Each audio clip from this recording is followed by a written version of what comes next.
और कितना करते हैं ये माने नहीं रखता।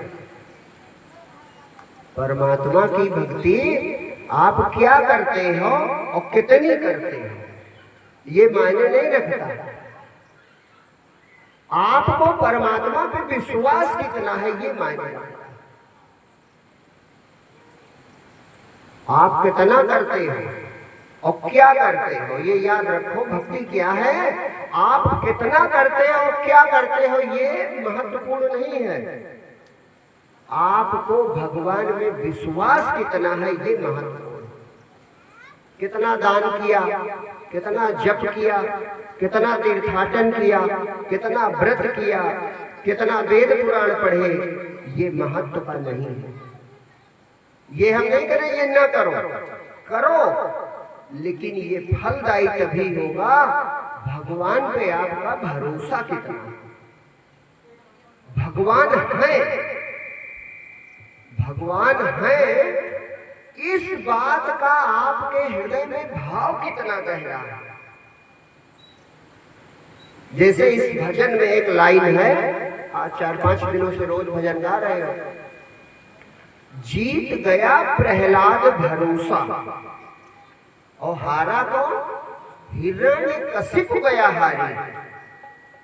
हिरण्यकशिपु जिससे तीनों लोगों के देवता हार गए, तीनों लोगों के देवता नहीं जीत पाए, उसको किसने हरा दिया? 5 साल के बच्चे के विश्वास ने हरा दिया। ये भक्ति है, सिर्फ विश्वास। जीत गया, कौन जीता? प्रहलाद भरोसा। इसीलिए जब भक्त का नाम आता है तो प्रहलाद का आता है, उसके सब बाद में आते हैं। जीत गया प्रहलाद भरोसा और हारा कौन? तीनों लोगों का विजेता। किसके बल पर हारा? विश्वास के बल पर। कहने का मतलब भक्ति आप करते हो दुख मिटाने के लिए, भक्ति करते हो पीड़ा मिटाने के लिए, भक्ति करते हो जीवन के संकटों से बचने के लिए, भक्ति करते हो सुख पाने के लिए, भक्ति करते हो आनंद पाने के लिए, और करते हो भगवान की भक्ति।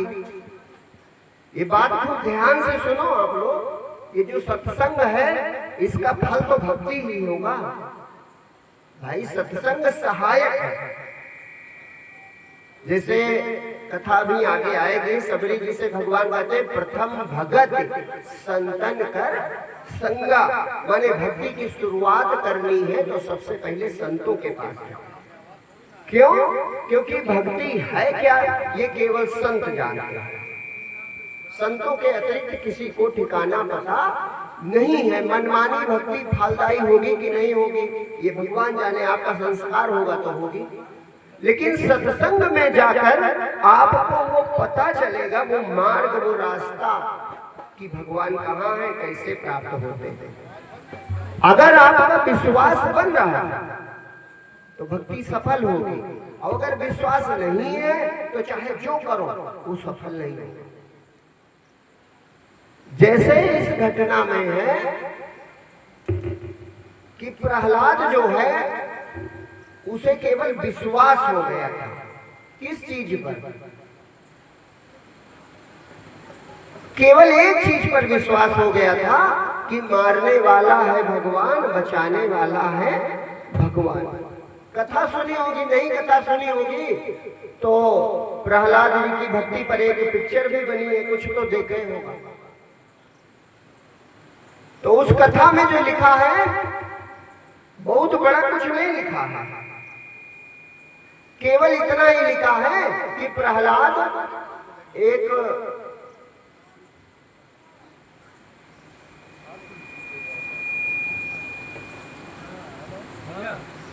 भाई साहब थोड़ा ये YouTube पर सब मिल जाएगा, हम बता देंगे क्योंकि कथा बच्चे प्रहलाद के मित्र थे। कथा से आप परिचित हो। और उन मित्रों में एक कुम्हार का बच्चा भी था। तो प्रहलाद की उससे मित्रता थी और उसके घर जाते तो वहां बिल्ली के बच्चे थे, उन्हें खिलाया जाता था। और छोटे बच्चे थे, सब अपना बिल्ली के बच्चे खिलाते थे। एक दिन पहुंचे तो कुम्हार को पता नहीं रहा होगा, तो उसने आवा लगा दिया, चारों तरफ से आग लगा दी। तो इन बच्चों ने कहा कि अरे इसमें तो पिताजी बिल्ली के बच्चे थे, अब आग बहुत तेज चल रही है। तो कहा भैया चारों तरफ से आग लग गई है, तो अब कोई बड़ी बचना तो मुश्किल ही होगा, चारों तरफ से आमा बंद जल रहा है। तो रोने लगे बच्चे। तो उस कुम्हार ने केवल इतना कहा कि भगवान चाहेंगे तो बच जाएंगे। तब प्रहलाद महल की तरफ भागा। काहे? हिरण्यकश्यप कहता था मैं ही भगवान हूं। तो वो जब महल की तरफ भागा तो उस कुम्हार ने रोक लिया, कहा भैया प्रहलाद महल न जाओ। तो कहा काहे? हमारे पिताजी तो भगवान है।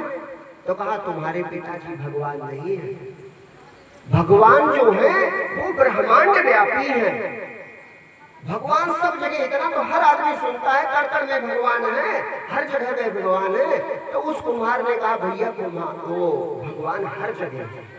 उन्होंने आग बनाई है और उन्होंने ही बिल्ली के बच्चे भी बनाए, उन्होंने ही आग बनाई है और उन्होंने ही बिल्ली के बच्चे बनाए हैं। तो अगर उनकी उम्र होगी, अगर उनकी मृत्यु लिखी नहीं होगी, वो चाहेगा तो बच भी सकते हैं। तुम चिंता ना करो, मैंने बच्चों को चुप करने के लिए कि किसी तरह इस समय चुप हो जाए। तो उसने केवल कोई ज्ञान की बात नहीं, तो इतनी बात कि अगर ऊपर वाले ने चाहा, भगवान ने चाहा तो हो सकता है बच जाए। अब ये बात शांत हो गई। अब आवा कई दिनों में आग बुझती है, तो 3-4 दिन, एक सप्ताह बाद जब आग शांत हुई, सब घड़े पक गए, तो वो सब हटा रहा था। अब बीच में 4-5 घड़े कच्चे बच रहे थे, वो भगवान की लीला। अब 4-5 घड़े कच्चे बच गए। अब उसको जब हटा रहा था तो बिल्ली के बच्चे जीवित निकल आए। बस इतनी घटना। अब इतने लोग आप बैठे हो, तो ये बताओ क्या इस तरह का एक्सीडेंटल, हम लोगों की बुद्धि है ना, हमारा एक्सीडेंटल होगा, ऐसी घटना क्या आपके जीवन में कभी नहीं हुई? सबके जीवन में हुई है। अरे बिल्ली बच्चे बचने की बात नहीं, कुछ ऐसा जरूर हुआ है जो आश्चर्यजनक था, लेकिन आपने क्या कहा? हम बुद्धिमान हैं, हमने कहा एक्सीडेंटल होगा। आदमी ठेक लगकर गिरता है, मर जाता है, और पता चला कार ट्रक से लड़ी और चारों लोग बच गए। लेकिन एक बार भी भरोसा नहीं होता कि हमारी उम्र थी या कोई बचाने वाला था। वो कहेगा अरे इत्तेफाक की बात है, बच गए। लेकिन प्रहलाद बच्चा था, छोटा सा, उसने ये नहीं माना। उसने बस केवल विश्वास कर लिया। क्या विश्वास कर लिया? कि बचाने वाला है भगवान और मारने वाला है भगवान। बस इतनी सी बात। अब इतनी बात में ही वो पूर्ण भक्त हो गया। उम्र कितनी? मात्र 5 वर्ष। अब ये बात वो अपने पिताजी से कहने लगा। कोई ना जमीन मांग रहा था, ना जायदाद मांग रहा था, ना कह रहा था पिताजी जमीन में बंटवारा कर दो। वो केवल इतना ही कह रहा था कि पिताजी आप भगवान नहीं हो। तो कहा कौन भगवान है? कहा वो सब जगह रहता है, उसने बिल्ली के बच्चे बचाए थे, तुम ना बचा पाते। अब उसपे वो आग बबूला। अहंकार की बलिहारी देखो। एक चीज पहचानो, अपने धर्म ग्रंथों में, अपने धर्म ग्रंथों में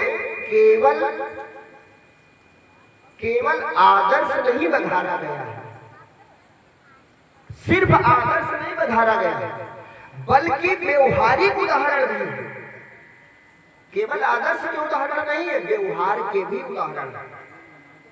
लेकिन हम लोग आदर्श के उदाहरण की चर्चा करते हैं और व्यवहार वाले उदाहरण छोड़ देते हैं।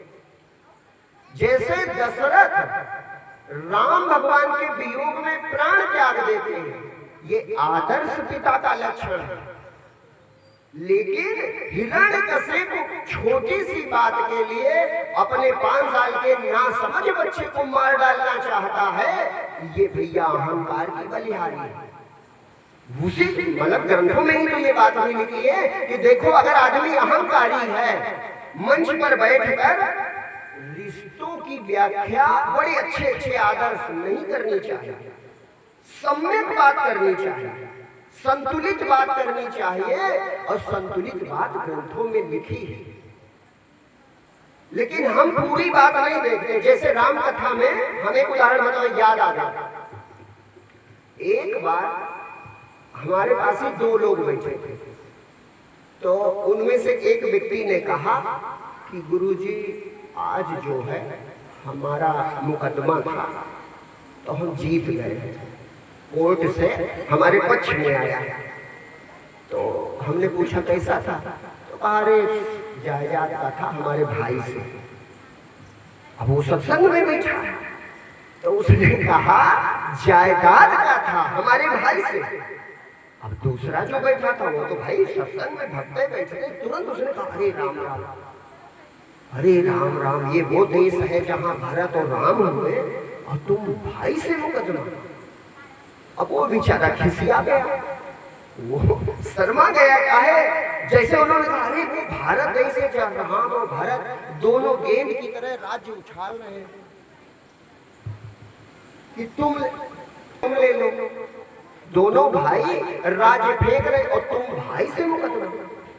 तो जब वो दूसरे व्यक्ति ने कहा तो पक्का लज्जित हो जाएगा, तो वो बेचारा लज्जित हुआ।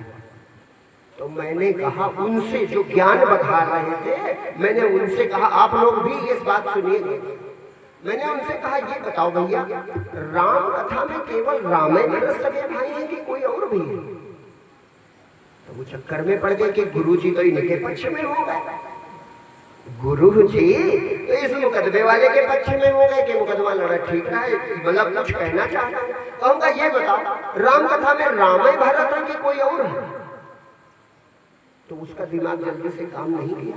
तो हमने कहा तीन सगे भाइयों के जोड़े राम कथा में, एक तरफ राम भरत है, दूसरी तरफ बाली सुग्रीव है और तीसरी तरफ रावण विभीषण।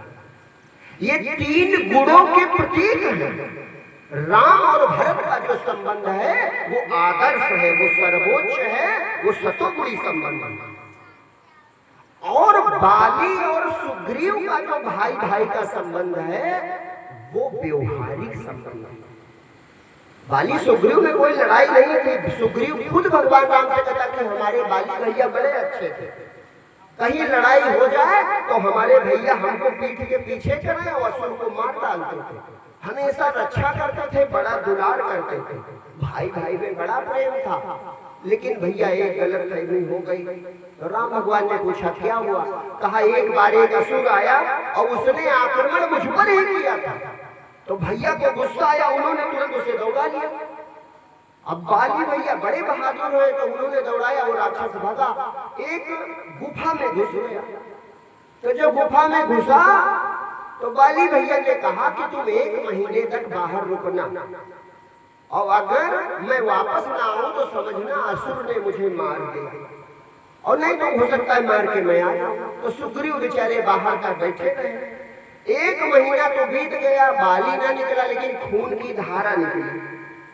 तो सुग्रीव ने सोचा लगता है भैया मर गए, तो डर के मारे बड़ा पत्थर गुफा के मुख पे रख दिया और अपने राज्य भाग आए। यहाँ सब शोक व्याप्त हो गया कि बाली मर गया। 1 सप्ताह बीता होगा तो कहा भैया बिना राजा के राज्य कैसे चलेगा? सुग्रीव की कोई गलती नहीं है, बिना राजा के राज्य कैसे चलेगा? तो सुग्रीव को राजा बना दिया गया। अब बना ही रहे थे, मतलब तिलके था उस दिन, राज तिलके हो रहा था, इतने माली आ गया। अब आया तो देखो गलत फहमी होती, उसको पूछना चाहिए कि तुम कैसे राजा? उसने जैसे देखा आग बबूला हो गया, अरे तू वहां गुफा बंद कराया, खुद राजा बना और मार के भगा दिया। तो क्या हुआ? गलत फहमी के कारण भाई भाई का दुश्मन बन गया। अगर 2 सगे भाइयों में कोई तीसरा ना आवे तो लड़ाई नहीं होगी। तो ये व्यवहारिक रूप है भाई भाई के संबंध का।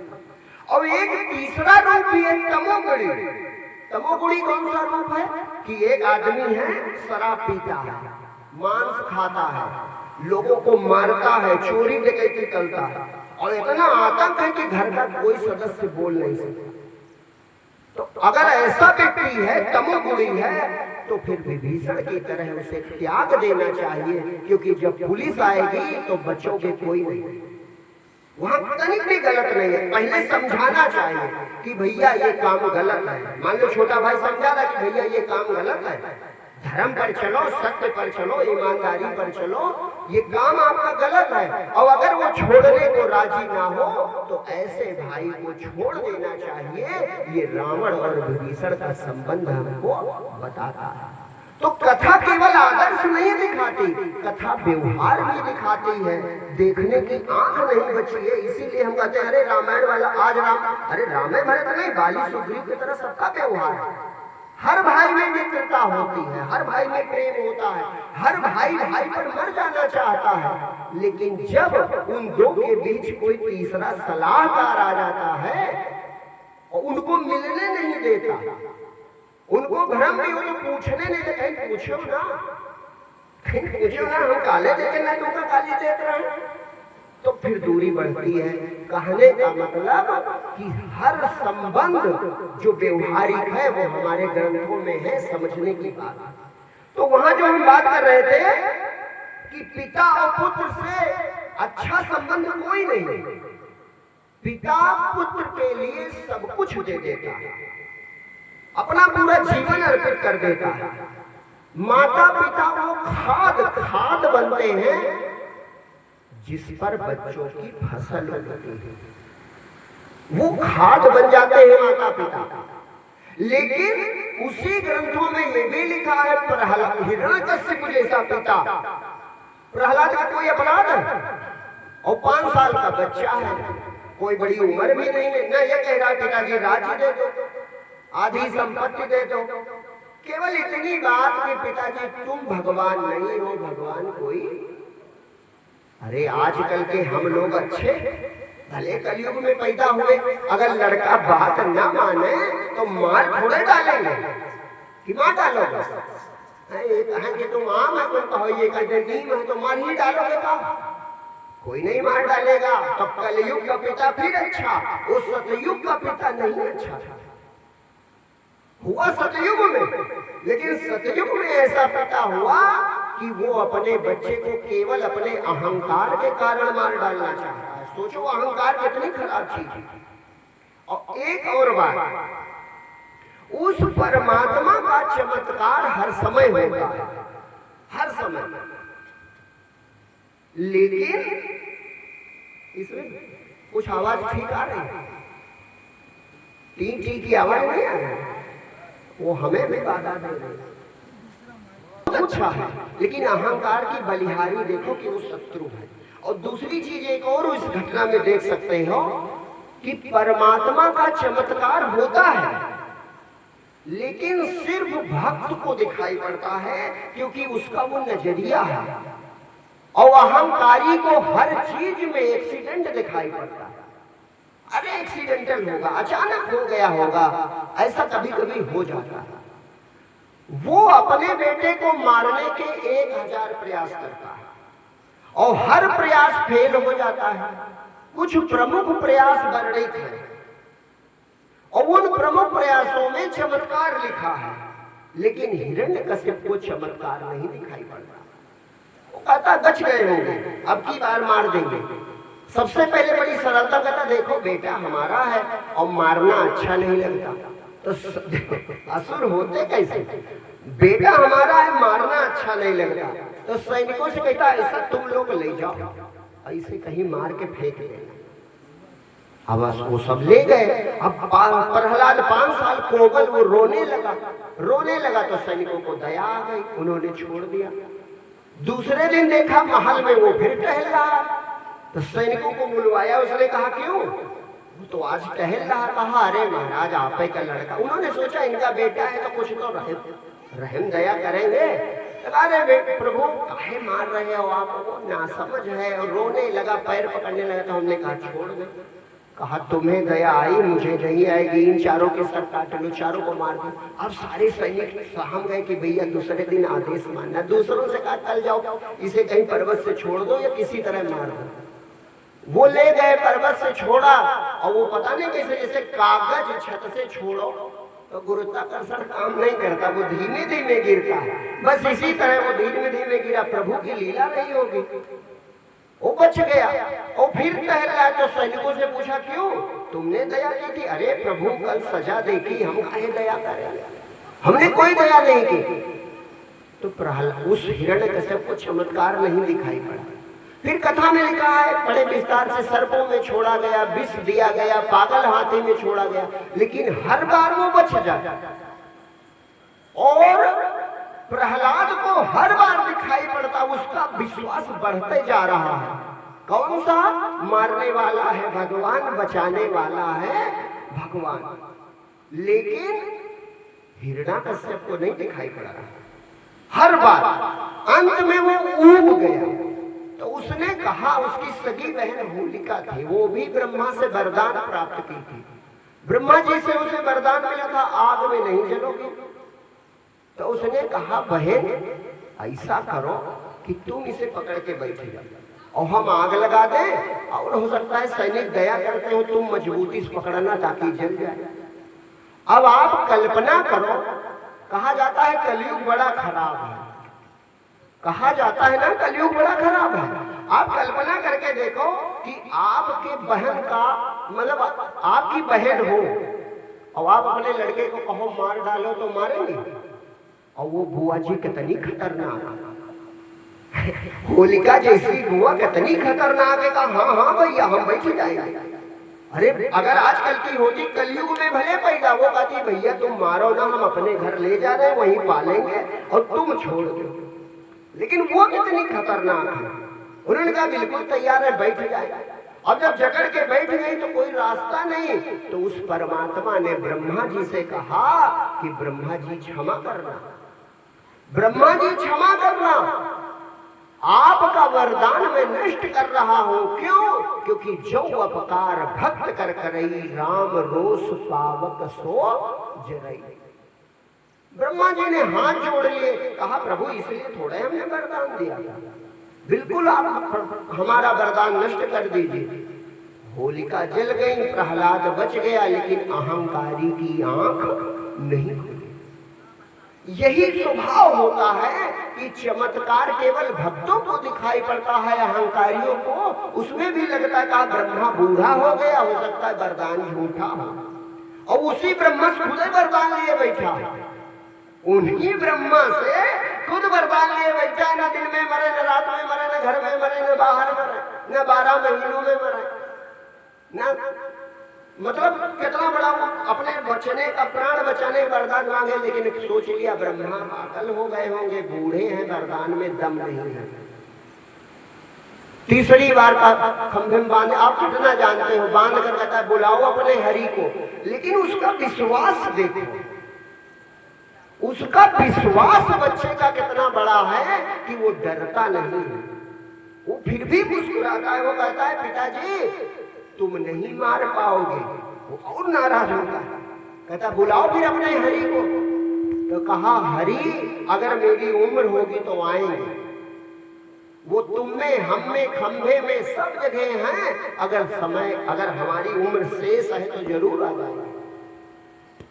अब परम पिता परमात्मा के उस कथा में लिखा है, भागवत की कथा है, कि जितना क्रोध में परमात्मा नरसिंह भगवान के रूप में हुए उतना कभी नहीं हुए। कारण क्या है? आपको क्रोध अधिक कब आएगा? अगर दो बराबर के लोग मारपीट कर रहे हैं तो आपको ज्यादा गुस्सा नहीं आएगा। उधर से निकलो और देखो दो इधर दो उधर जवान आदमी लाठी से लड़ रहे हैं तो मजा भले आवे, गुस्सा नहीं आएगा कि अरे चलो बराबर वाले। लेकिन अगर दो लोग बहुत नौजवान एक छोटे बच्चों को मार रहे हो तो आग बबूला हो जाओगे कि यार ये छोटे बच्चे को देखो, 4 लोग मिले मार रहे हैं। तो परमात्मा को लगा कि 5 साल का बच्चा हो, ये आंख का अंधा, इतनी बार इसकी रक्षा की, इसको दिखाई नहीं पड़ता।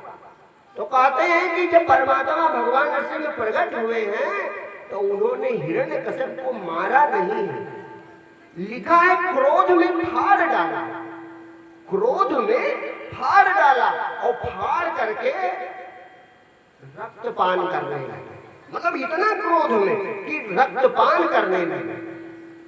वो क्रोध देखकर तीनों लोगों के जितने देवता थे सब थर थर थर थर कांपने लगे कि हो सकता है अगर परमात्मा की मर्जी हो तो महाप्रलय हो जाए, हो सकता है महाप्रलय हो जाए, क्योंकि उसी की सृष्टि उसकी इच्छा से होती है।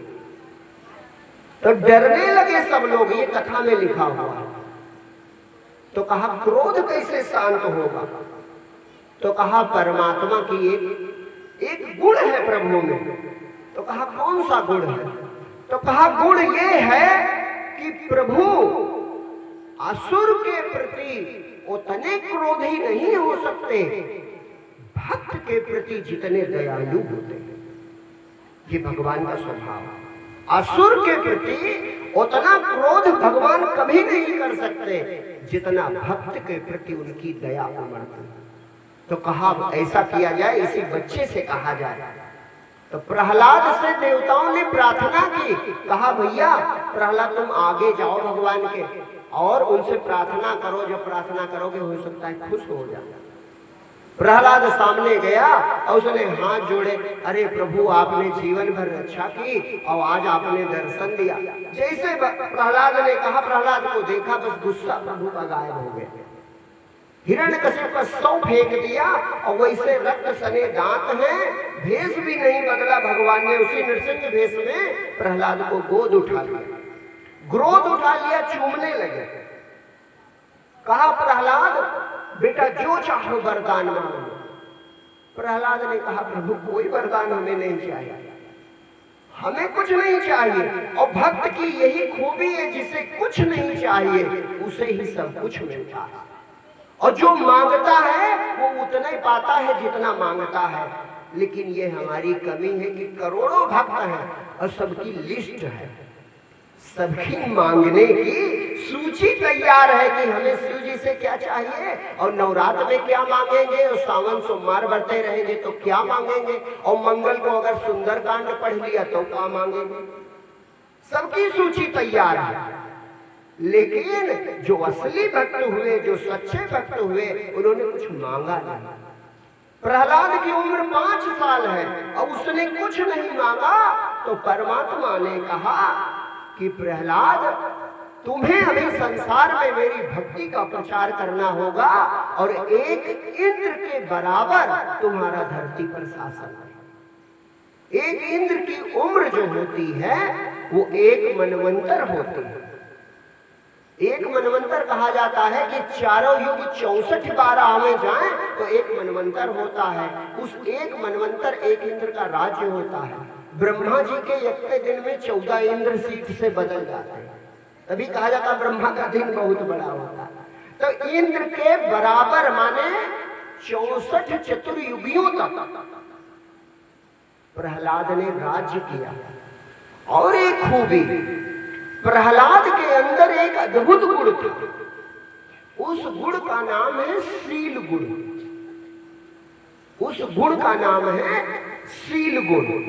शील गुण का यह प्रभाव था, ये थोड़ा सा विषयांतर होगा लेकिन आप लोग इसे धैर्य से सुनिए। मुझे आज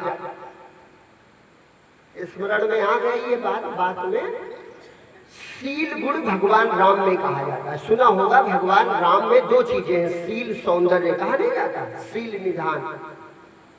तो प्रहलाद में शील गुण था और शील गुण का प्रभाव यह था कि असुर होने पर भी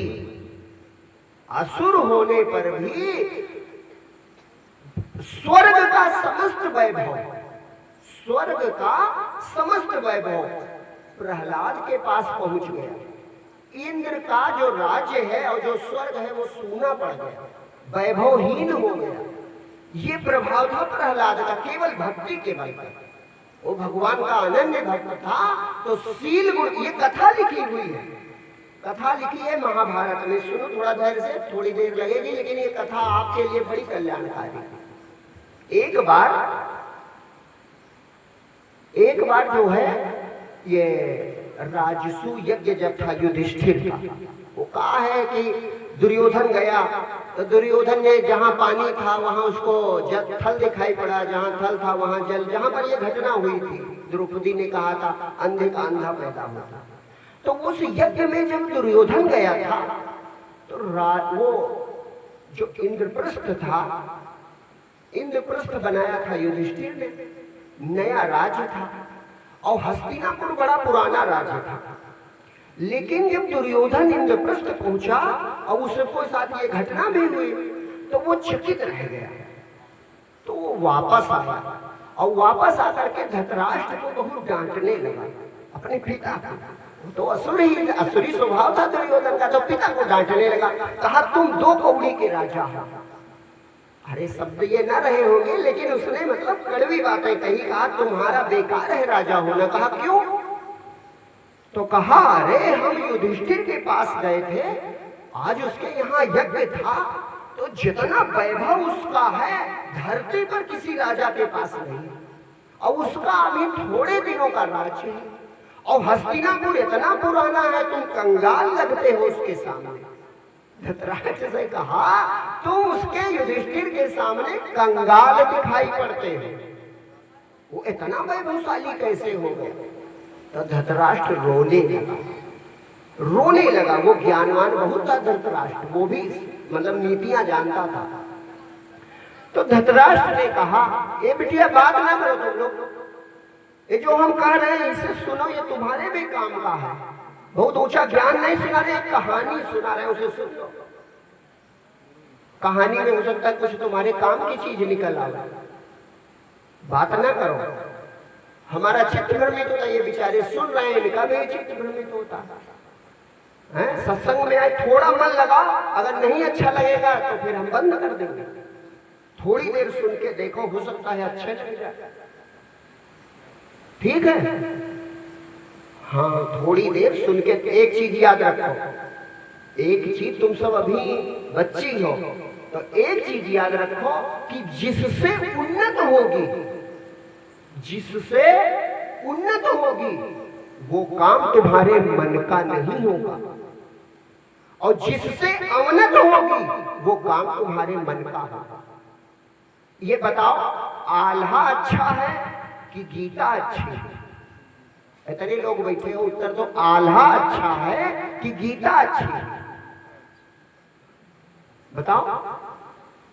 नौटंकी अच्छी है कि गीता अच्छी है, भागवत अच्छी, क्या अच्छा है? ऑर्केस्ट्रा अच्छा है कि कहीं वेद पढ़ा जा रहा हो, क्या अच्छा है? लेकिन जहां नौटंकी होगी, जहां आल्हा गाया जाएगा, जहां ऑर्केस्ट्रा होगा, वहां अथाह भीड़ होगी, और जहां गीता पढ़ी जाएगी वहां बहुत थोड़े लोग होंगे। लेकिन इसका मतलब ये बिल्कुल नहीं है कि गीता नीचे चली गई। भीड़ से किसी चीज की अच्छाई और बुराई का निर्धारण नहीं हो सकता। तुम जब क्लास में पढ़ने जाती हो, फिजिक्स, केमिस्ट्री, मैथ की क्लास होती है, तो कब मन लगता है? एक किसान जब ज्यादा गन्ने में पानी लगाता है या दोपहर में खेत कोड़ता है तो क्या उसका मन लगता है? एक दुकानदार जब दिन भर दुकान पर बैठता है तो क्या उसका मन लगता है? नहीं लगता, किसी का नहीं लगता। न पढ़ने वाले छात्र का लगता है, न खेत में किसान का लगता है, न दुकान पर दुकानदार का लगता है, और घर छोड़कर विदेश कोई कमाने जाता है उसका भी मन नहीं लगता। लेकिन सुनो गौर से, तुम सब अपने मन के मालिक हो, तो जो चाहता है मेरी उन्नत हो, वो किसान दिन भर धूप में कुदार चलाता है, वो दुकानदार दिन भर दुकान पर बैठता है, वो विदेश जाकर बेचारा नौकरी करता है घर वालों के लिए, और वो लड़का भी मन मार कर, मन लगाकर पढ़ाई करता है। और जो कर ले गया, मन मार लिया, जिसने अपना मन मार लिया, वो जब डीएम बनता है तो उसी के साथ ही जो पतंग उड़ाते थे, पिक्चर देखते थे, नौटंकी देखते थे, वो केवल इतना ही कहने लायक बचते, अरे हमारे दोस्त आए हो, हमारे दोस्त आए डीएम होगा, इतने घमंड। अरे तुम भी हो सकते थे, लेकिन तुमने मनमानी की, और उसने अपनी उन्नति का मार्ग चुना।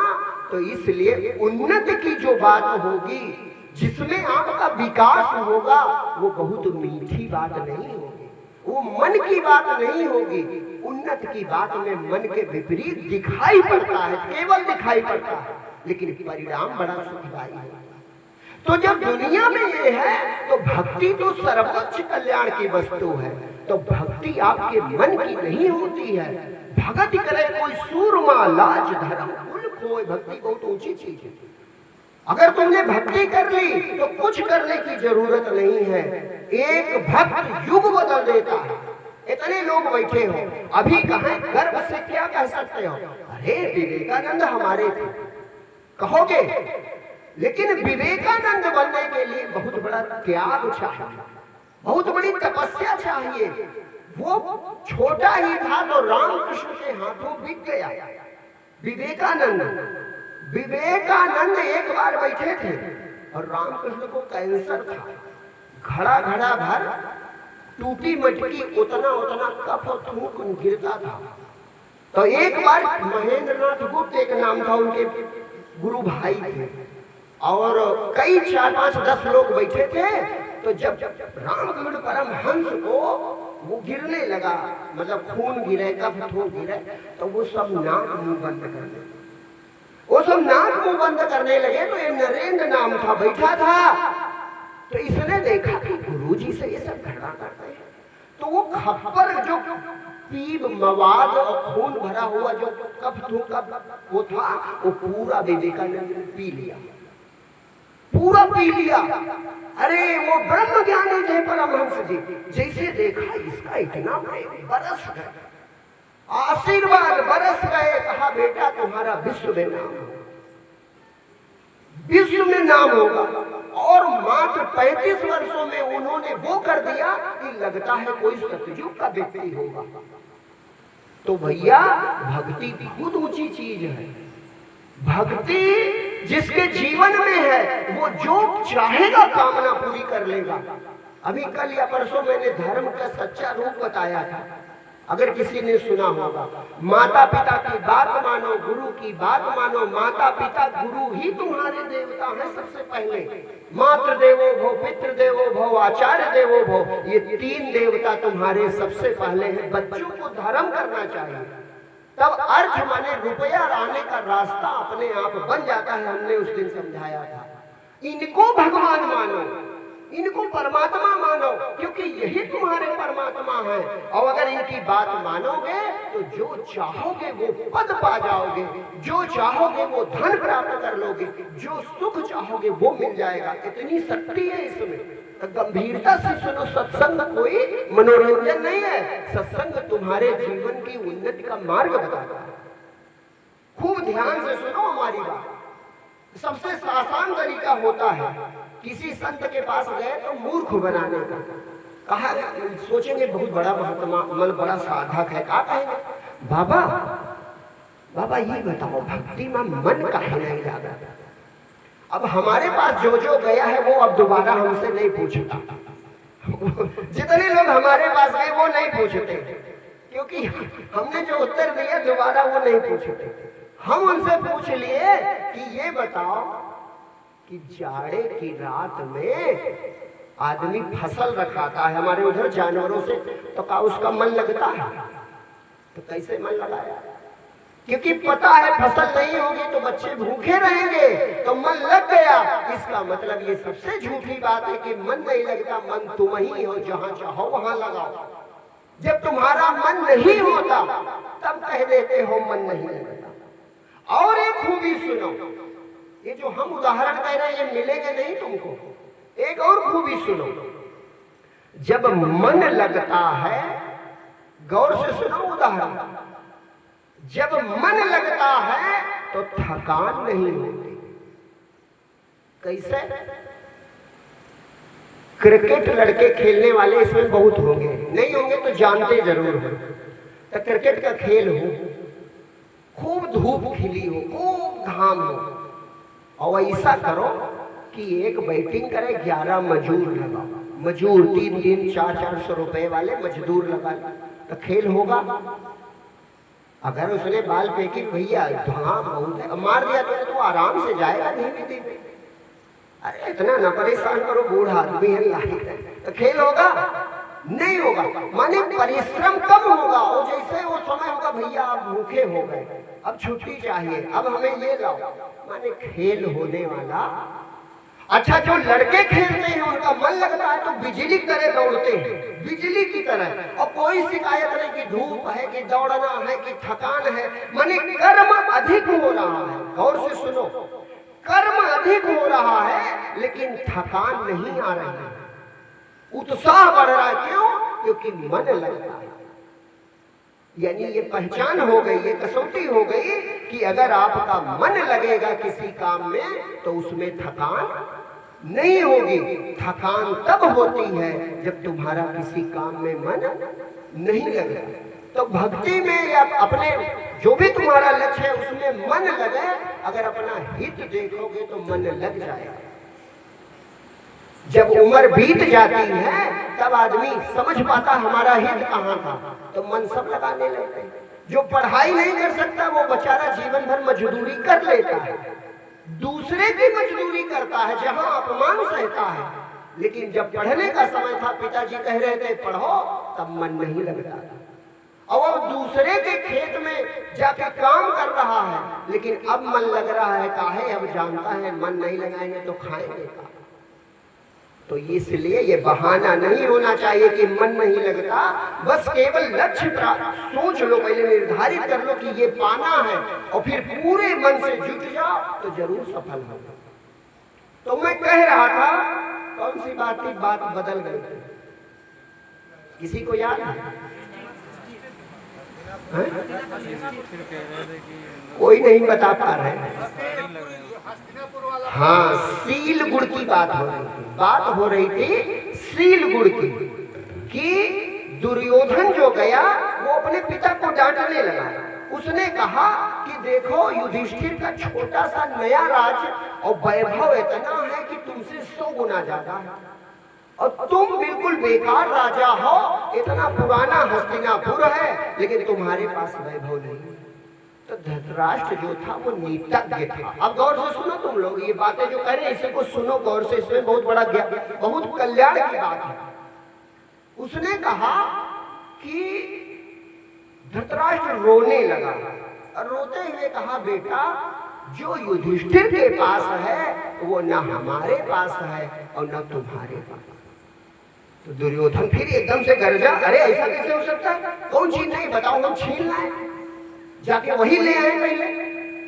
उसने कहा ऐसा कैसे हो सकता है? कहा बस यही तो बात है जो तुम ये भाषा बोल रहे हो। तो कहा बताओ तो भैया। तो कहा भैया गौर से सुनो भैया, संसार में ये धृतराष्ट्र दुर्योधन को उपदेश कर रहा है, महाभारत में लिखा है। वो कह रहा है बेटा दुर्योधन, संसार में जो व्यक्ति संपन्नता और वैभव प्राप्त करता है उसका केवल एक ही लक्षण और एक ही कारण होता है, उस गुण का नाम है सील गुण। कौन सा गुण? सील गुण। तो कहा ये सील कहाँ मिलता है, हम ले आवे? तो कहा भैया ये गुण है, और यही गुण एक ऐसा है जो युधिष्ठिर के पास है और इस समय धरती पर किसी के पास नहीं। तो कहा ये सील का है। तो धृतराष्ट्र कहानी सुनाता है पुराणों की। वो कहता है कि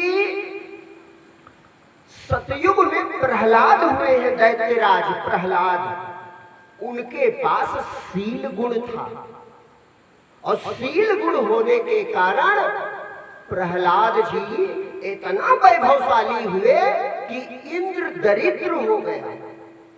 स्वर्ग का सारा वैभव अपने आप खींचकर प्रहलाद के पास चला गया। तो एक दिन इंद्र रोने लगे, और इंद्र जब रोने लगे और अपने गुरु बृहस्पति के पास पहुंचे, कहा गुरुदेव हमारा स्वर्ग एकदम सूना हो गया, ना जाने क्यों सारा वैभव खिंचता चला जा रहा है, और सब जो है प्रहलाद जी के पास चला जाता है, हमारे यहाँ सुख और वैभव नहीं बचा। तो बृहस्पति जी मुस्कुराए। बृहस्पति जी ने कहा ऐसा तो होना ही है, तो कहा क्यों? तो कहा प्रहलाद जी के पास जो गुण है इंद्र वो तुम्हारे पास नहीं। तो कहा प्रहलाद जी के पास कौन सा गुण है? तो कहा प्रहलाद जी के पास सील नाम का गुण है और सील नाम के गुण के कारण प्रहलाद जी ने सारा संसार का, तीनों लोगों का वैभव अपनी ओर खींच लिया। ये नियम लिखा हुआ है। दो ही चीजें लिखी है, जिम सरिता सागर में जाई जद्य पिताए कामना नाई तिम सुख संपत्ति बिनहि बोलाए। दो चीजें हैं, धर्म सील पर जाए, धर्म भी हो और सील भी हो, माने वो धर्म है सील। तो इंद्र रोने लगा। उसने कहा कि हम फिर से वैभव प्राप्त करना चाहते हैं, क्या करें? अब देखो प्रभु की लीला, प्रहलाद जी का शासन पूरा हो चुका था, माने एक इंद्र के बराबर जो शासन है वो समय पूरा हो चुका था। अब थोड़े दिन बचे थे, 1 वर्ष बचा था।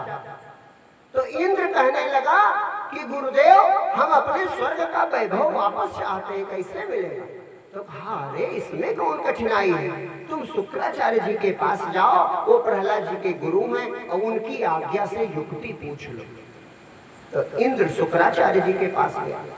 उसने शुक्राचार्य जी से पूछा कि भगवान आपके शिष्य प्रहलाद के पास सारा वैभव खींचाया है और हम वो चाहते हैं, तो कैसे प्राप्त होगा? तो कहा क्यों, आपके गुरुदेव ने नहीं बताया? कहा बताया तो है, लेकिन उन्होंने कहा कि प्रहलाद जी के गुरु से पूछो, वो युक्ति बताएंगे। तो कहा अरे भैया, जो सील गुण संपन्न हो उससे तुम चाहे जो मांगो, यही गुण का तो उस गुण का यही गुण है। तो कहा कैसे? कहा मांगने से मिल जाए। कहा हाँ, तुम जाओ और प्रहलाद जी की सेवा करना और जब खुश प्रसन्न दिखाई पड़े तो मांग लेना, वो दे देंगे। तो कहा मांगने से मिल जाएगा? कहा हाँ, जिसमें सील गुण होगा वो सब कुछ दे सकता है।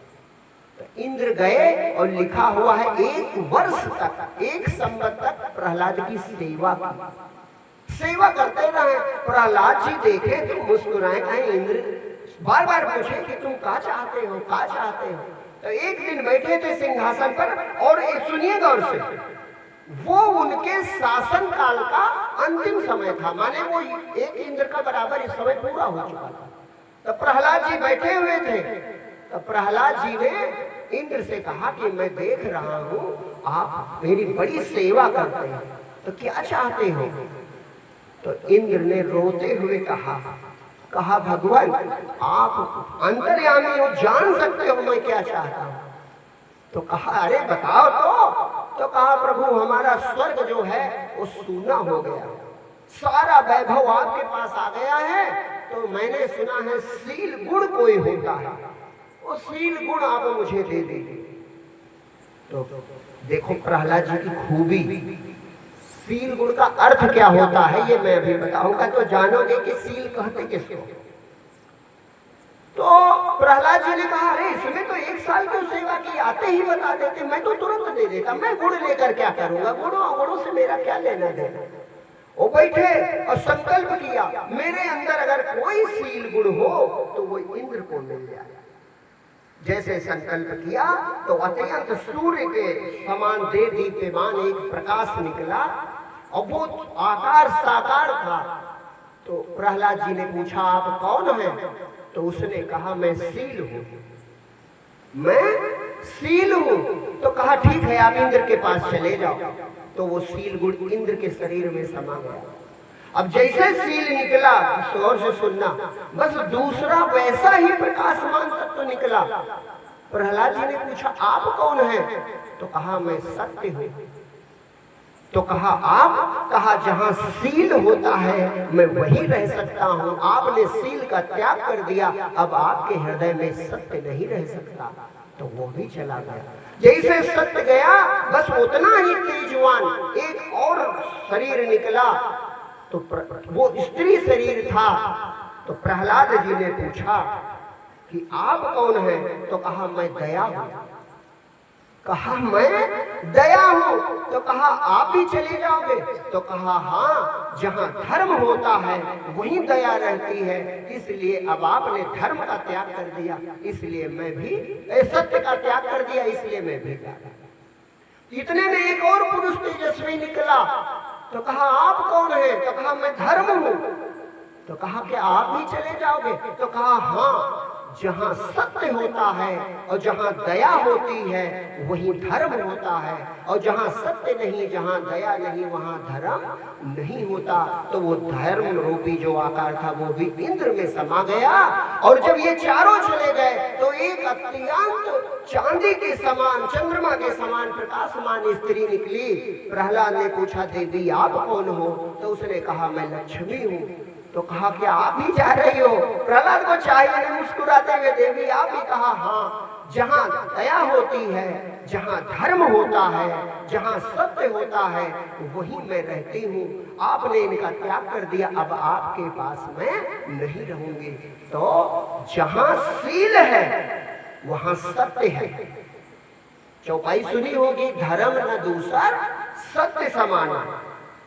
जहां शील है वहां सत्य है, और जहां सत्य है वहां क्या है? दया। दया धर्म का मूल है। दया जड़ में होगी तब धर्म का बिरवा निकलेगा। जहां शील है वहां सत्य है, जहां सत्य है वहां दया है, जहां दया है वहां धर्म है, और जहां धर्म है वहां लक्ष्मी है। तो इसलिए ये शील गुण सर्वश्रेष्ठ है, जिसके हृदय में रहता है लक्ष्मी जी अपने आप आ जाती है। अब है का शील? इतनी कथा तो आपने सुन ली। शील है क्या? गौर से सुनो। शील गुण उसे कहते हैं, जैसे युधिष्ठिर जी में था, वही तो कथा शुरू हुई थी। शील गुण इसे कहते हैं कि पूरे जीवन दुर्योधन ने युधिष्ठिर जी का विरोध किया, मतलब युधिष्ठिर जी का विरोध किया, लेकिन युधिष्ठिर जी ऐसे थे कि दुर्योधन कहते ही नहीं थे। दुर्योधन माने होता है खराब बुद्धि, बुरी बुद्धि।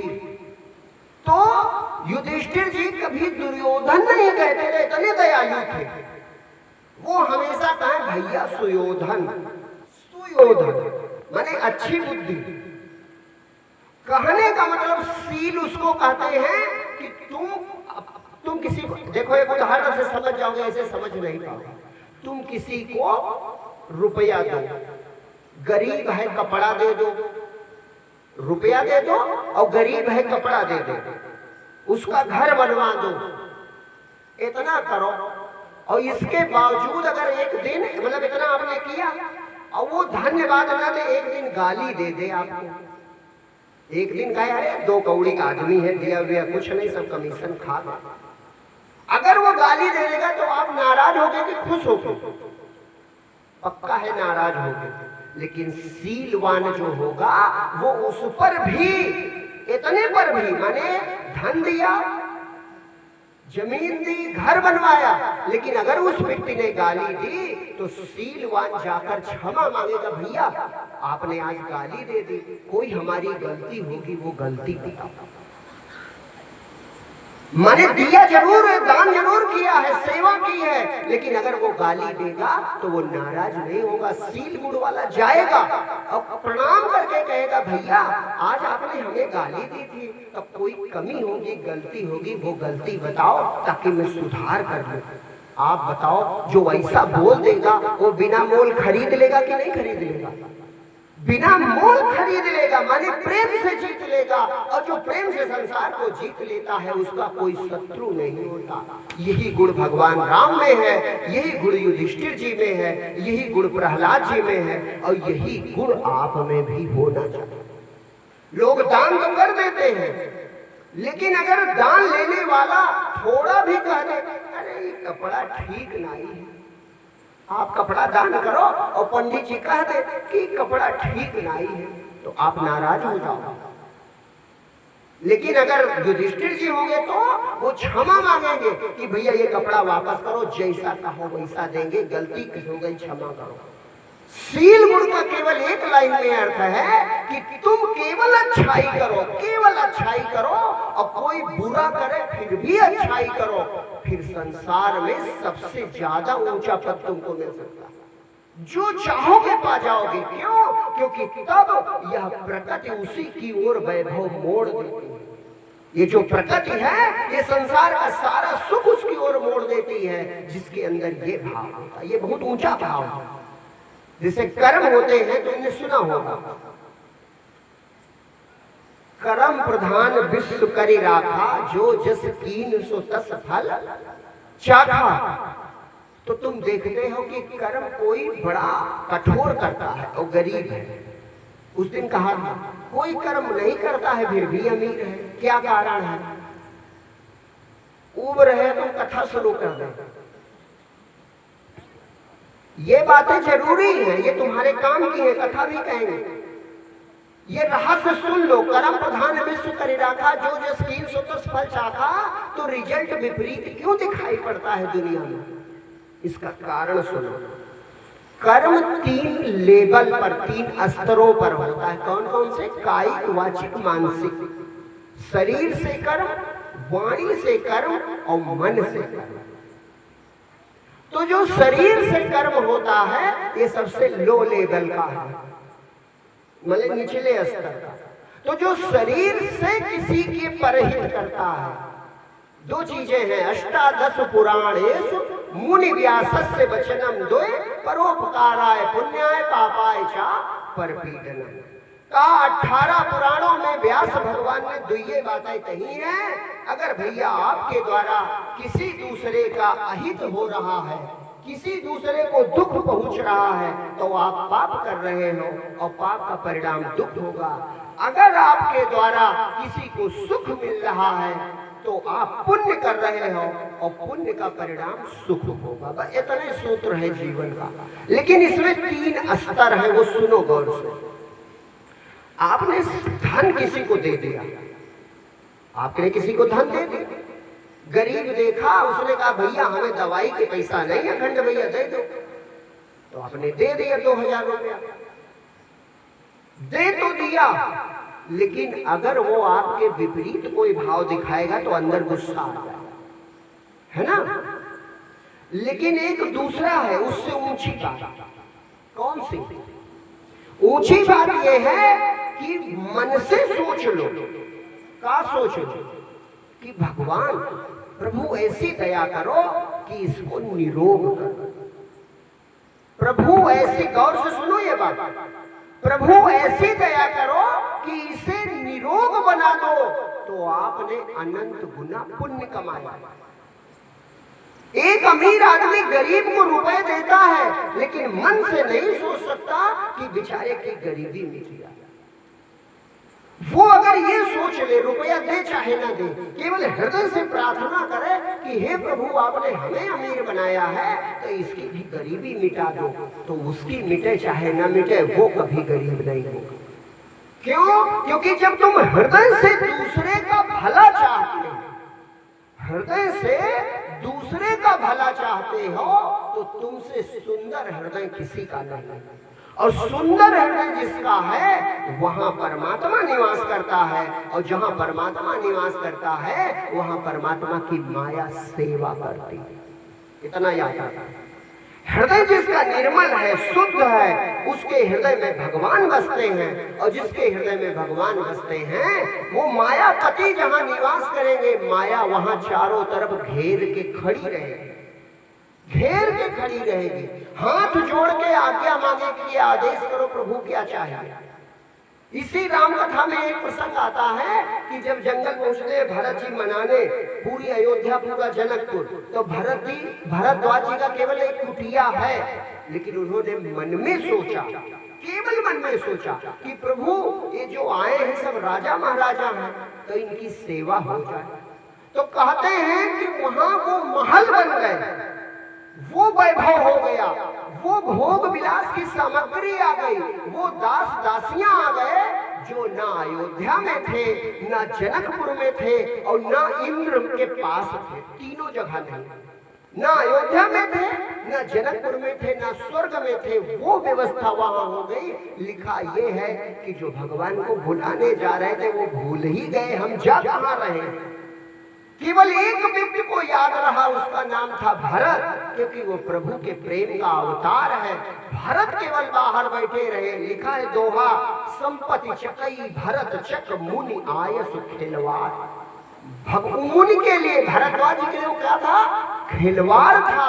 अर्थात अगर हृदय शुद्ध हो गया, अगर हृदय से तुम दुखी का दुख मिट जाए, ये सोचो, रोगी का रोग मिट जाए, निरक्षर को साक्षरता मिल जाए, अगर तुम हृदय से ये सोचोगे तो एक दिन तुम सर्वोच्च शिखर पर पहुंच जाओगे। क्यों? क्योंकि तुमने सबसे ऊंचा कर्म किया।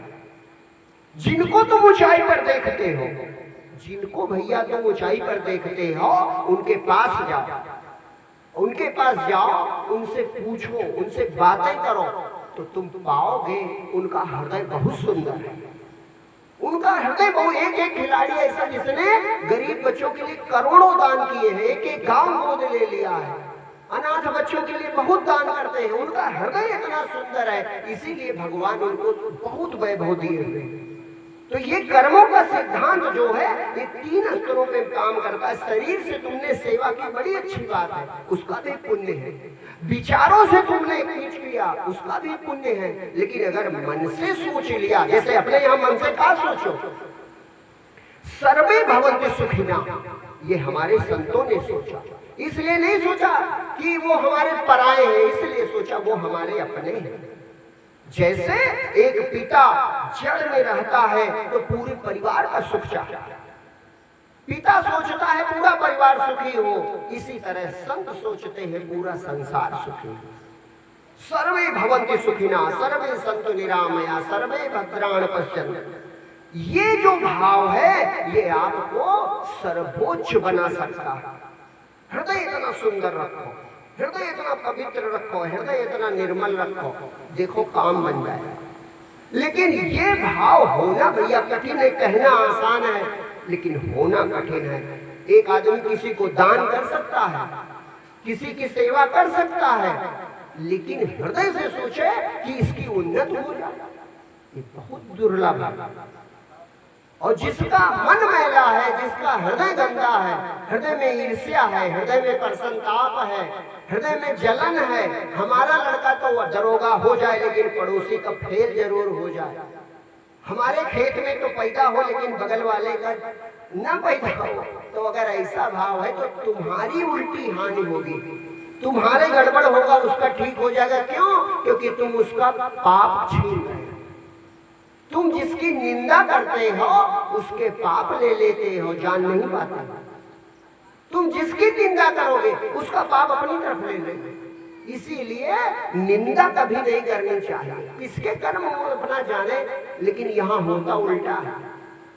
यहाँ का होता है, यहाँ अगर कोई छुपाना कुछ चाहे तो खोद के पूछे। किसी का लड़का मान लो गलती से पकड़ लिया गया और जेल चला गया, 2 दिन रहा, 4 दिन रहा, वापस आ गया, बात हो गई। तो जब पूरी सभा बैठी होगी, पूरी सभा बैठी होगी, खूब लोग होंगे, तब आदमी अगर कुछ दुष्ट स्वभाव का है तो पूछेगा, कहो भैया तुमने पिंटू नहीं दिखाई पड़ता। जानता है जेल में होंगे तो पूछेगा, भैया तुमने पिंटू नहीं दिखा। किसी का नाम हो भैया, बुरा ना मानना, मैं उदाहरण केवल कह रहा हूं, वो दुष्ट कहेगा तो वो छुपाना अगर चाहे कि अरे वो मामा के यहाँ गए हैं, नहीं तो कहत रहे काल इनका देखे ना थाने पर। जानता सब है लेकिन भरी सभा में लज्जित करना चाहता। गौर से सुनो, तो वो का बुद्धिमान है, वो बुद्धिमान नहीं है, वो पाप कमा रहा है। क्यों? क्योंकि डंडा मारना ही, डंडा मारना, चोट मारना ही केवल पाप नहीं है। किसी की लिए ऐसी कड़वी बात कहना, ऐसी कड़वी बात कहना कि उसके हृदय में चुभ जाए, ये बहुत बड़ा पाप है। तुमने कड़वी वचन कह दिए, कड़वी बात कहे। और एक देखा होगा गांव में ज्यादा होगा, जो आदमी ये कहे, एक बात पहचान लो आप, जो आदमी ये कहे कि भैया हम सांचे बोल पाए, जान जाओ ये जवार का सबसे झूठा आदमी है। वो सबसे झूठा आदमी है जो ये कहे हम सांचे बोल। काहे? उसकी आदत है वो सत्य का केवल उतना बोलेगा जितना तुमको बुरा लगे, उतने सांच बोलेगा, बाकी नहीं बोलेगा, तुम्हारी और बड़ाई नहीं करेगा। जैसे गंदी मक्खी होती है, गंदी मक्खी, तो गंदी मक्खी तुम्हारे पूरे सुंदर शरीर पर नहीं बैठेगी, लेकिन जहां फोड़ा है वहीं बैठेगी। इसी गंदी मक्खी की तरह वो आदमी होता है, तुम्हारे सुंदर जीवन की कोई चर्चा नहीं करेगा, लेकिन अगर एक कमी है तो उसी पे जाके उसकी वो नजर टिकेगी। तो ऐसे व्यक्ति की उन्नति कभी नहीं होगी। लिखा है खल के सकल मनोरथ छूछे, दुष्ट व्यक्ति की कामना नहीं पूरी होती। जब कोई कहता है कि अरे हम सफल होने वाले थे पर थोड़ा बच गया, तो वो जो थोड़ा बच गया वो तुम्हारा पाप जाके वहां खड़ा हो गया। ये याद रखो, जीवन में पाप नहीं होगा तो जीवन में असफलता नहीं होगी। और ये डरो मत, हो सकता है पिछले जन्म का हो। अभी तुम केवल 3 चीजें अपना लो, केवल 3 चीजें। कौन कौन सी? पहली चीज सच्चाई और ईमानदारी से रहना है। पूर्ण सच्चाई और पूर्ण ईमानदारी से रहना है। झूठ नहीं बोलना है, झूठ व्यवहार नहीं करना है, झूठ आचरण नहीं करना है। अपने कर्तव्य का पालन कैसे करना है? पूर्ण सच्चाई से और पूर्ण ईमानदारी से। दूसरी बात, किसी दूसरे से ईर्ष्या नहीं करनी, प्रसन्नताप नहीं करना है, जलन नहीं करनी है। किसी दूसरे से हमारा कोई लेना देना नहीं और किसी की निंदा नहीं करनी है। और तीसरी बात, परमात्मा है, परमात्मा न्यायाधीश है, वो सबके कर्मों का फल देता है। इस बात पे पूर्ण भरोसा रखना है। केवल ये 3 बात जो अपना लेगा वो जो चाहेगा जीवन में प्राप्त करेगा, जो चाहेगा। अच्छा एक चीज और है, जैसे कोई कहता कि गुरुजी का मतलब इतने दिन किया हुआ नहीं, तो भगवान जादू नहीं करता, वो तो दुनिया रूपी जादू पहले से बनाए है। परमात्मा जो कुछ कर रहा है सब नियम से कर रहा है। तुमने आज आम का पेड़ लगाया तो आज ही आम खा लोगे? आज ही आम खा लोगे? नहीं खा पाओगे। कि खा लोगे? आज ही नहीं खा पाओगे, लेकिन धैर्य रखोगे। अगर 5 साल तक वहां सिंचाई पटाई की, पेड़ की सुरक्षा की, तो जरूर आम 5-10 वर्षों में जरूर खा सकते। इसी तरह ये हमारी बात तुमने मानी तो 2 महीने में फल की इच्छा ना करो। ऐसा ही जीवन बना लो तो समय आने पर धीरे धीरे तुम बड़ी ऊंचाई पर पहुंच जाओ। बस सच्चाई ईमानदारी से चलो, झूठ, ईर्ष्या, निंदा ये त्याग दो और भगवान पर पूरा भरोसा रखो। अगर ये 3 सूत्र कोई अपनाएगा तो जीवन में जो चाहेगा वो प्राप्त करेगा, उसे कोई रोक नहीं सकता। बस एक चीज, अब भक्ति की बातें जो जहां से बात शुरू हुई थी प्रहलाद जी की, और हमने आरंभ में कहा था कि प्रहलाद को एक ही भाव हुआ कि है भगवान। अगर है, देखो एक चीज आपने खूब सुनी होगी, भगवान की भैया भक्ति करो तो भाव से करो, भगवान की भक्ति करो तो भैया भाव से करो। इसका अर्थ सुनो, भाव माने क्या होता है? भाव माने अभाव माने जानते हो? अभाव, अभाव माने नहीं है, तो भाव माने है। बस यही भाव है। भाव माने है, और है तो कहने की जरूरत नहीं है।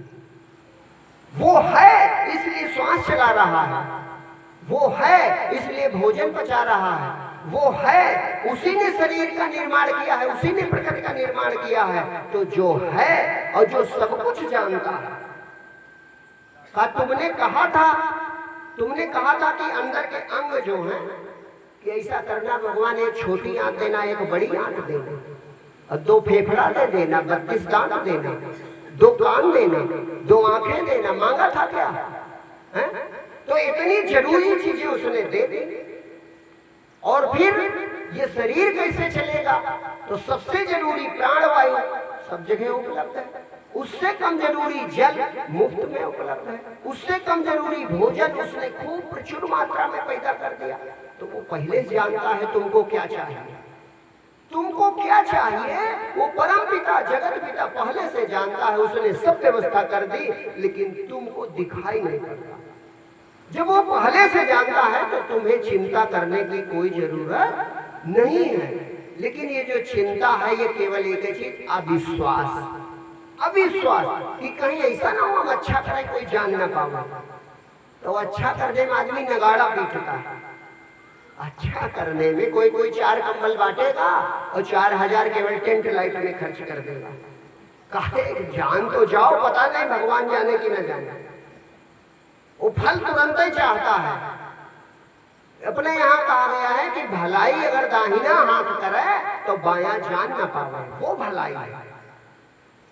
एक थे अब्दुल रहीम खान खाना, तो वो रोज एक सोने की मुहर दान करते थे।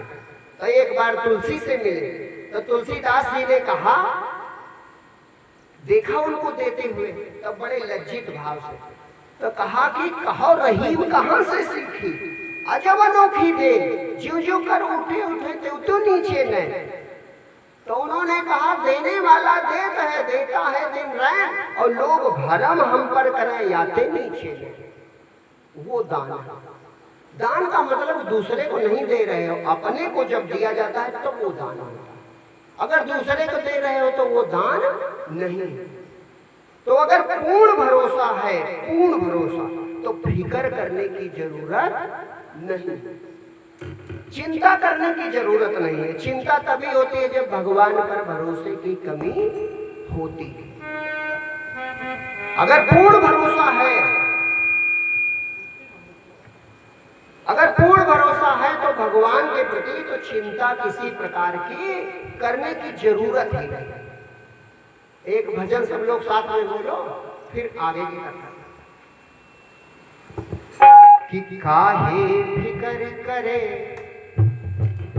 परमात्मा जो है उसको अगर जान जाओ और विश्वास कर लो तो फिक्र करने की कोई जरूरत नहीं है।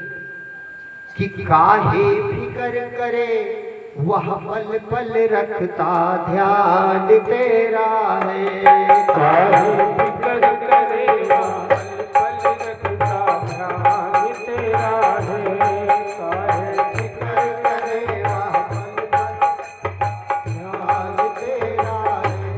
काहे फिक्र करे, वह पल पल रखता ध्यान तेरा है। रखता ध्यान तेरा है, रखता ध्यान मेरा है। रखता ध्यान तेरा है, रखता ध्यान मेरा है। तू क्यों घबराए जब रखवाला भगवान तेरा है। तू क्यों घबराए जब रखवाला भगवान तेरा है। तू क्यों घबराए जब रखवाला भगवान तेरा है। तू क्यों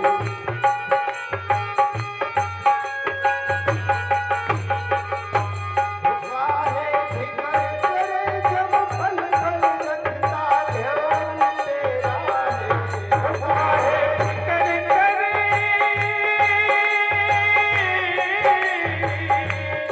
काहे फिक्र करे, जब पल पल रखता ध्यान तेरा है।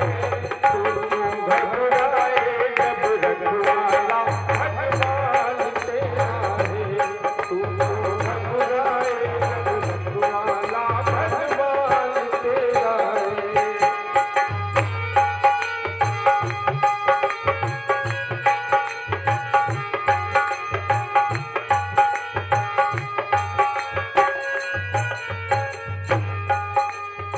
पल पल ध्यान कैसे रखता है,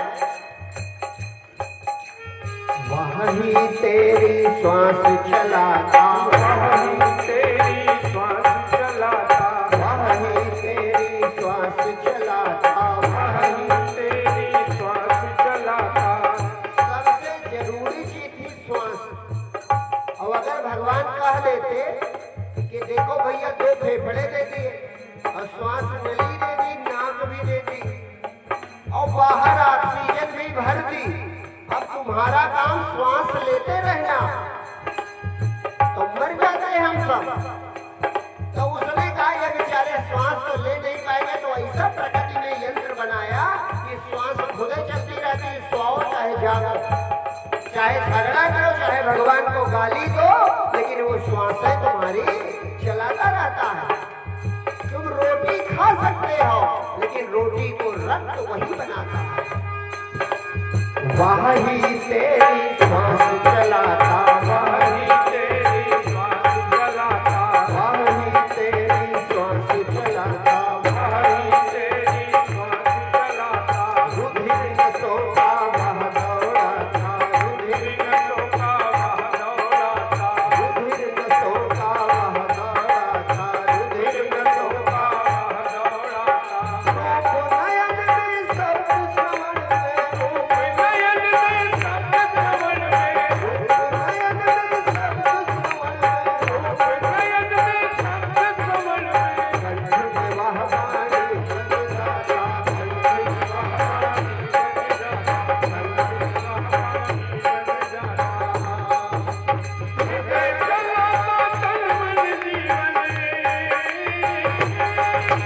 हृदय चलाता तन मन जीवन। प्राण तेरा है, हाँ प्राण तेरा है, तू तो घबराए जब रखवाला भगवान तेरा है, तू तो घबराए जब रखवाला।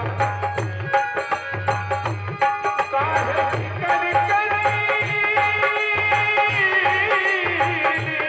काहे फिकर करे जब पल पल रखता ध्यान तेरा है, हाँ ध्यान तेरा है, तू तो घबराए जब रखवाला भगवान तेरा है, तू तो घबराए जब रखवाला भगवान तेरा है।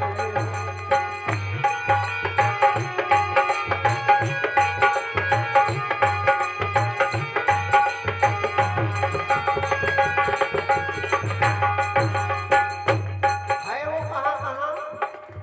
विविध रंग में, विविध रूप में, विविध रंग में, विविध रूप में, विविध रंग में, विविध रूप में, विविध रंग में, विविध रूप में। दिवस नयन में छाव धूप में, दिवस नयन में छाव धूप में, दिवस नयन में छाव धूप में, दिवस नयन में छाव धूप में। वन पर्वत में, नदी कूप में, वन पर्वत में, नदी कूप में, पूरी सृष्टि के स्वरूप में, पूरी सृष्टि के स्वरूप में, पूरी सृष्टि के स्वरूप में। कण कण में,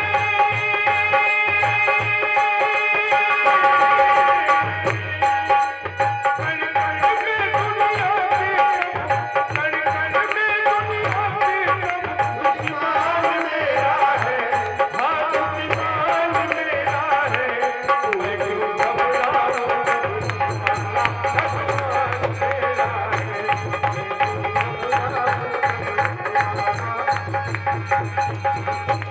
काहे फिकर करे, काहे फिकर करे जब पल पल रखता ध्यान तेरा है, हाँ है ध्यान तेरा है, तू तो घबराए जब रखवाला भगवान तेरा है, तू तो घबराए जब रखवाला भगवान तेरा है।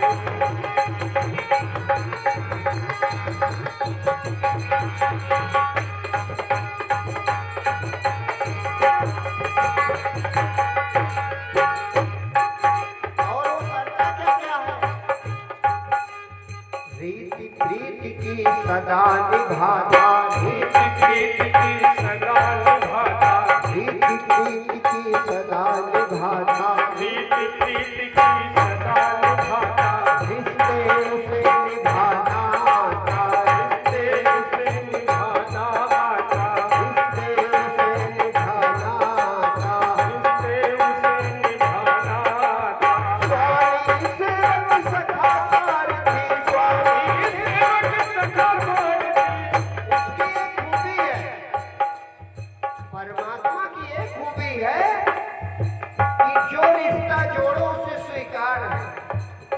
कबीर कहते हैं मोरे घर आए हो राजा राम भतार, वो भी स्वीकार है। तुलसी कहते हैं कि मैं राम का दास हूँ, वो भी स्वीकार है। मीराबाई कहती है कन्हैया मेरा पति है, वो भी स्वीकार है। सूरदास कहते हैं कन्हैया मेरा मित्र है, वो भी स्वीकार है। और यशोदा जी कहती है कन्हैया मेरा लाला है, वो भी स्वीकार है।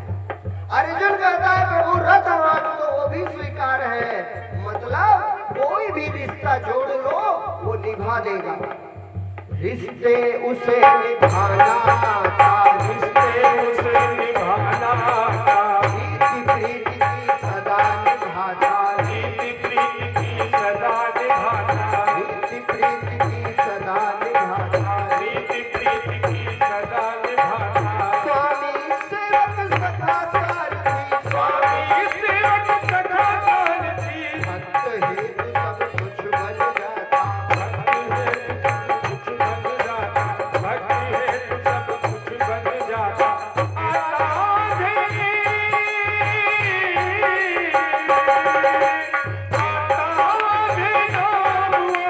आता भी नाम कृपा निधान मेरा है, कृपा निधान मेरा है।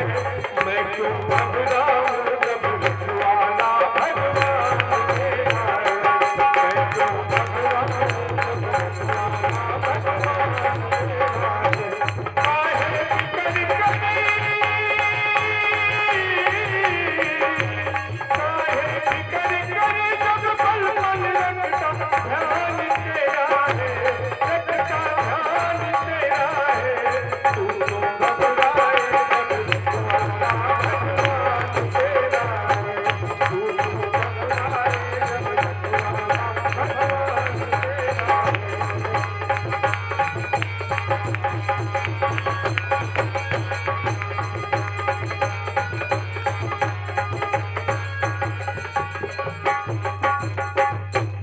और कुछ उदाहरण है उसने जो किया है।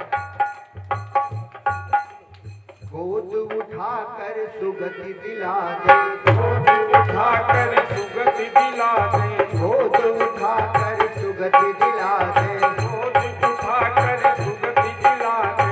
एक नयन से अमृत पिला दे। एक नयन से अमृत पिला दे। इसके लिए ऐसा हुआ था, जब जटायु जी घायल पड़े थे तो भगवान राम पहुंचे, तो वो तो गीध है, गीध तो मांसाहारी होता है, लेकिन भगवान ने गोद में उठाया, पंख झाड़े। रोना तो आ रहा है लेकिन रो इसलिए नहीं रहे हैं कि आंसू नमकीन है, गिरेंगे तो दर्द होगा। और चाचा कहा, भगवान राम कहते हैं तात, तात माने चाचा भी होता है। अब देनी गति है तो कहा जब स्वर्ग जाना, जब स्वर्ग जाना तो पिताजी से ये न कहना कि सीता हरण हुआ है, उनको बड़ा दुख होगा। अगर मैं उनका पुत्र राम हूँ तो कुल सहित रावण खुद आकर बताएगा मैंने एक अपराध किया था, अयोध्या की वधू की ओर गलत दृष्टि डाली। गोद उठाकर सुगति दिला दे, गोद उठाकर सुगति दिला दे, गोद उठाकर सुगति दिला दे, गोद उठाकर सुगति दिला दे। एक नयन से अमृत पिला दे। एक नयन से अमृत पिला दे। और एक घटना इसी भजन में अपने जनपद की, अपने घर की है। एक बार बाबा जगजीवन साहब की बड़ी महिमा बढ़ रही थी, खूब लोग मान रहे थे। तो औरंगजेब का समय था, वो शासन काल। तो एक मलामत शाह नाम का फकीर था, वो सिद्ध थी, उनको इतनी सिद्धि थी कि शेर पे बैठ लेता था, शेर पे बैठ लेता था और सर्प का चाबुक रखता था। तो उसको जो है कुछ उसके धर्म वालों ने कहा होगा कि ऐसा है कि जगजीवन नाम का आदमी है, बड़ा प्रभाव फैला है, तो जाओ उसे सिद्धि बनाओ, ऐसा करो कि तुम्हारे चरणों में गिर जाए। तो मलामा साथ सुबह सुबह पूछते हुए कि भैया वो कोटवा धाम कहाँ है, चल पड़े। सुबह का समय था, आ रहे थे, शेर पे बैठे और सर्प का चाबुक लिए। उनको अहंकार की शेर हिंसक पशु है, सर्प भी हिंसक पशु मेरी काबू में है। अब गुरु जो होता है परमात्मा होता है, वो दिल का हाल जानता है। जब जीवन साहब दातून कर रहे थे, दिलवाल जी कोई बैठे, वो जान गए मन में कौन सा अहंकार है, तो उन्होंने कहा अरे इतना बड़ा महात्मा आ रहा है, और दीवार से कहा थोड़ा बढ़ के मिलो, थोड़ा आगे बढ़ के मिलो। अब उनका अहंकार चकनाचूर हो गया। उन्होंने देखा मेरे काबू में तो चेतन है और सामने वाले के काबू में जड़ दीवार है, जड़े दीवार चली आ रही है। अहंकार चकनाचूर हो गए, चरणों में गिरे, रोने लगे, बाबा क्षमा करो क्षमा करो। जब जीवन साहब ने कहा अरे मलामत भाई तुम फकीर हो, काहे क्षमा मांग रहे हो? कहा अरे नहीं प्रभु क्षमा करो। कहा अरे बताओ तो। कहा हमारे बड़ा घमंड था कि शेर हमारे काबू में है, सर्प हमारे काबू में है, लेकिन हमने देखा तुम्हारे तो दीवार काबू में है। देख नयन से अमृत पिला दे, देख नयन से अमृत पिला दे, गोद उठाकर सुगति दिला दे, गोद उठाकर सुगति दिला दे। मान भक्त का घटने ना दे, मान भक्त का घटने ना दे, मान भक्त का घटने ना दे, मान भक्त का घटने ना दे। महदाता दी महल चला दे, महदाता दी महल चला दे, महदाता दी महल चला दे। ओ तेरे भगत की, तेरे भगत के नियम रखे, सम्मान तेरा है, हाँ सम्मान तेरा है। तू तो घबराए जब दुआरा भगवान तेरा है, तू तो घबराए जब दुआरा भगवान तेरा है। काहे फिकर करे, काहे फिकर करे जब पल पल रखता ध्यान तेरा है, रखता ध्यान तेरा है। तू तो घबराए जब दुआरा भगवान तेरा है, तू तो घबराए जब दुआरा भगवान तेरा है, तू तो घबराए जब दुआरा भगवान तेरा है। और तो एक उदाहरण है, अमृत बना दिया विष का प्याला, अमृत बना दिया जिसका प्याला। मीराबाई से कहा गया, दासी ने बताया था कि तुम्हारे देवर राणा ने भेजा है और इसमें विष मिला है। तो कहा है क्या? तो कहा है तो द्वारिकाधीश का चरणोदक। तो कहा चरणोदक है तो प्रसाद है, विषय होगा हम पी लेंगे। पी गई मीरा, लेकिन विष अमृत हो गया। और दूसरा, प्रहलाद के लिए भक्त जला नहीं, जल गई ज्वाला। अमृत बना दिया विष का प्याला, अमृत बना दिया जिसका प्याला, अमृत बना दिया विष का प्याला। अमृत बना दिया जिसका प्याला। भगत जला नहीं, जल गई ज्वाला। भगत जला नहीं, जल गई ज्वाला। भगत बना नहीं, जल गई ज्वाला। भगत जला नहीं, जल गई ज्वाला। और एक छोटा सा उदाहरण और दे दे, वो भी इसी भजन में है। एक बार कबीर साहब का बड़ा नाम हो रहा था काशी में, तो विरोधियों ने सोचा इसे काशी से भगाओ, दुकानें सबकी बंद हो रही। तो कुछ बदमाशों को पैसा दिया, बहुत बड़ी घटना है लेकिन एक छोटा सा उदाहरण है। कुछ बदमाशों को पैसा दिया, कहा किसी तरह इस जुलाहे को काशी से भगाओ। तो बदमाशों ने एक लड़के को लोग गंगा में फेंक गए थे, 12-13 वर्ष उम्र थी, उसको सर्प ने काटा था। जैसे गंगा में फेंका, उन बदमाशों ने निकाल लिया। कबीर साहब बैठे थे, कुछ लोग सत्संग सुना रहे थे, तो ले आए, रोने पीटने लगे। कबीर साहब ने कहा भैया क्या हुआ? वो झूठ है, कहा लड़का मर गया साहेब, जिंदा कर दो। तो कहा अरे भैया भगवान मारने वाला खिलाने वाला हम कैसे जिंदा करें? तो कहा तो फिर ना कहा करो साहेब घट में बोल रहा, तुम ज्यादा साहेब साहेब करते हो, काशी छोड़ के भाग जाओ या तो लड़का जिंदा करो। कबीर साहब समझ गए, जैसे जगजीवन साहब के साथ हुआ उसी तरह उनके साथ। वो समझ गए ये हमें भगाने आए। उन्होंने आंखें बंद कर ली, कहा नारायण तुम्हारी मर्जी। अहंकार टूट गया, नारायण तुम्हारी मर्जी। थोड़ी देर में लोग हल्ला मचाने लगे, कमाल हो गया, कमाल हो गया, कमाल हो गया।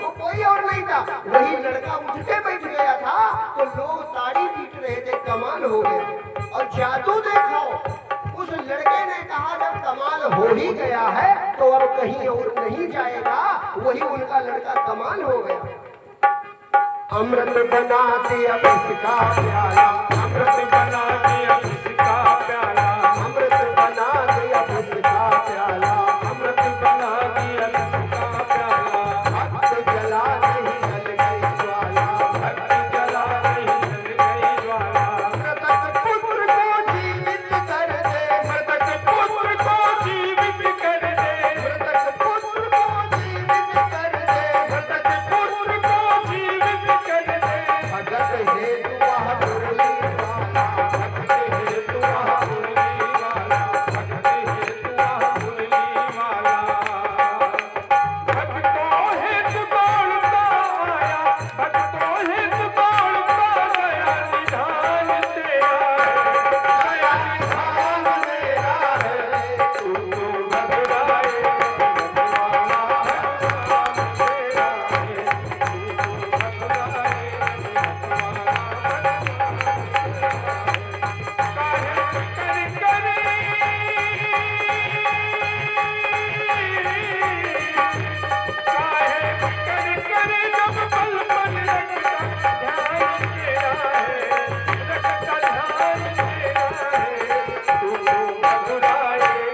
भगवाना, तेरा है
तू तो घबराए